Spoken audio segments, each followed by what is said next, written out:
On se retrouve aujourd'hui pour la troisième vidéo sur les débriefings colo. C'est mon troisième coloriage que je réalise dans le fameux livre de Peter Pan. Donc pour vous rappeler un petit peu le principe, les débriefings colo, en fait il s'agit de parler et discuter autour d'un coloriage que j'ai effectué dans ce livre. Donc je les effectue dans l'ordre du livre. Et alors je vous montre un petit peu je vous explique ma manière de les réaliser, les techniques que j'ai utilisées, le matériel utilisé aussi, donc pour partager un peu tout ça. Et donc voilà, il s'agit du troisième coloriage, la troisième vidéo de ce principe-là. J'adore les faire d'ailleurs. Alors je vous remontre les premiers coloriages. Donc la première c'était celle-ci, fameuse double page. La deuxième, c'était celle-ci, où j'avais utilisé la palette de couleurs. Et la troisième, je vous laisse encore le mystère, vous allez pouvoir la voir tout de suite après l'introduction. Ce dernier coloriage, je l'ai fait sur fond noir. C'est la première fois que je réalise un coloriage sur fond noir. Donc, où le fond était déjà noir en fait, c'est ça. C'est pas moi qui l'ai fait au Posca, non, c'est le fond qui était déjà noir. Et donc vous allez voir, j'ai utilisé pas mal de matériel différent. J'ai pas utilisé beaucoup de techniques, non je pense pas, parce que le fond était déjà noir et voilà, je me suis pas cassé la tête, mais vous allez voir ça tout de suite. J'ai utilisé quand même pas mal de matériel et je suis assez contente de mon coloriage. Donc je vous retrouve sur mes mains. Voilà, bon visionnage et à la prochaine pour le prochain débriefing colo. Ciao ciao tout le monde. Et donc voilà, on se retrouve ici sur mes mains. Voilà donc mon coloriage réalisé. Donc c'est le troisième coloriage que j'effectue dans ce livre. Alors ici, je cache le coloriage d'à côté, comme ça on se focalise bien sur ce coloriage-ci. Comme je vous l'ai dit dans l'introduction, le fond est déjà noir, donc je ne l'ai pas fait moi-même au Posca, donc c'était le premier coloriage que j'effectuais sur fond noir. J'ai bien aimé, ça donne une autre dimension au coloriage. Déjà je trouve qu'il y a moins de travail, donc le coloriage va plus vite. Et voilà, c'est sympa aussi d'avoir de temps en temps des coloriages sur fond noir.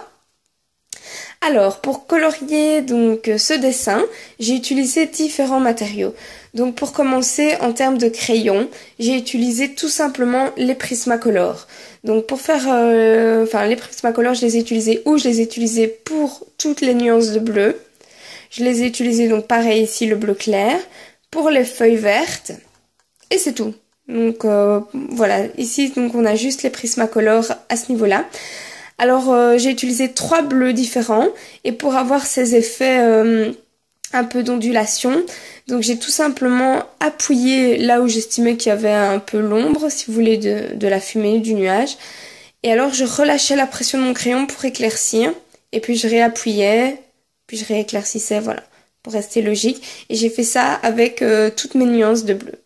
Les endroits surtout pour les crayons clairs, comme je n'ai utilisé qu'une seule teinte, là où c'était clair, on voyait en fait fort, je sais pas si vous le verrez, mais en fait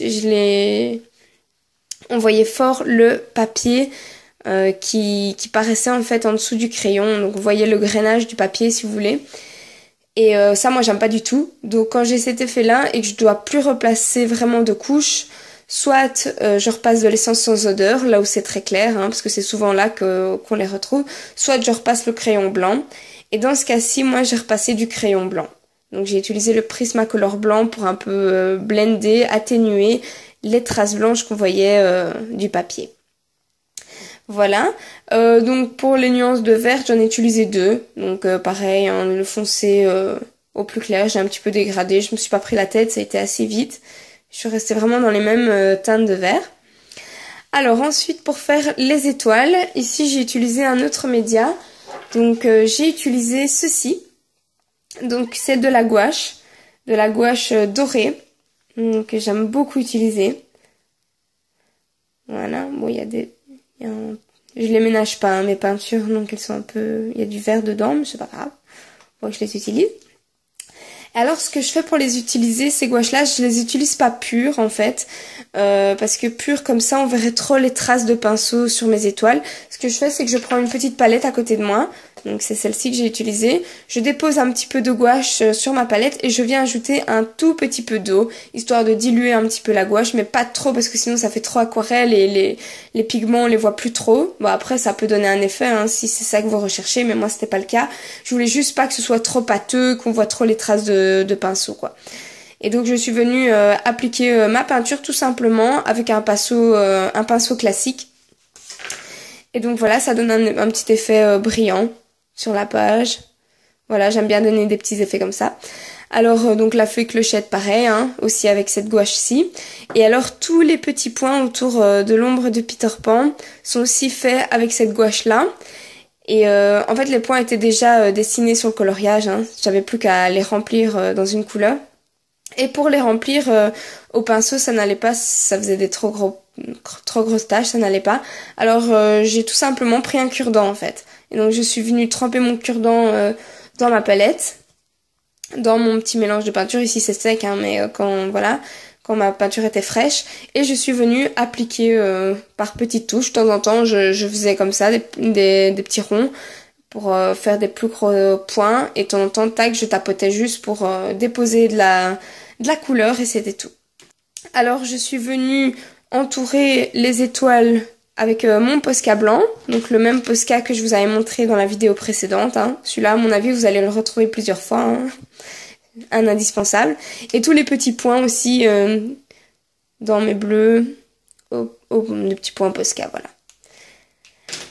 Et alors, pour terminer, donc il reste la couleur rose. Et alors là, je pense que vous voyez bien que ça scintille. En fait, j'ai utilisé des stylogels. Donc c'est vrai que je n'utilise pas souvent les stylogels dans mes coloriages, mais ici je me suis dit, allez, on y va, pourquoi pas. Donc j'ai utilisé ces stylogels-ci, hein, basiques, ceux de chez Action. Et j'ai utilisé les 3 teintes de rose pailleté. Et je trouve qu'elles se mélangeaient vraiment pas mal. Donc je vais vous montrer un peu sur la feuille à côté, à la limite je vais vous montrer le rendu que ça donne. Le plus foncé.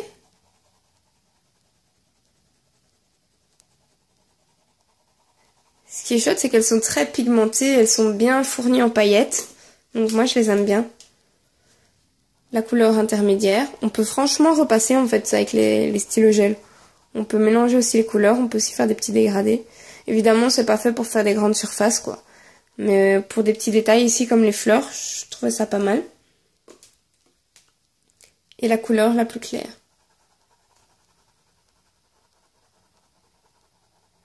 Comme ça vous voyez un peu le rendu.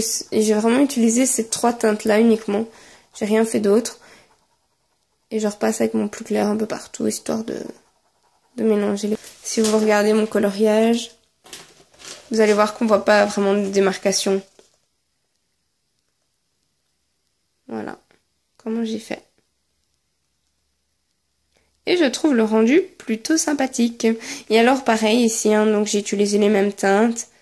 Hop, j'ai fait des petits dégradés au stylogel. Et donc voilà pour mon coloriage, donc c'est allé assez vite. Je me suis bien amusée à le faire. Je l'ai posté d'ailleurs sur mon compte Instagram. C'est là que je poste tous mes coloriages que je réalise. Hein. Et donc voilà, on se retrouve plus tard, on se retrouve bientôt pour la prochaine vidéo, pour le prochain débriefing colo. En attendant, prenez bien soin de vous et je vous dis à très bientôt pour la prochaine vidéo. Ciao ciao tout le monde!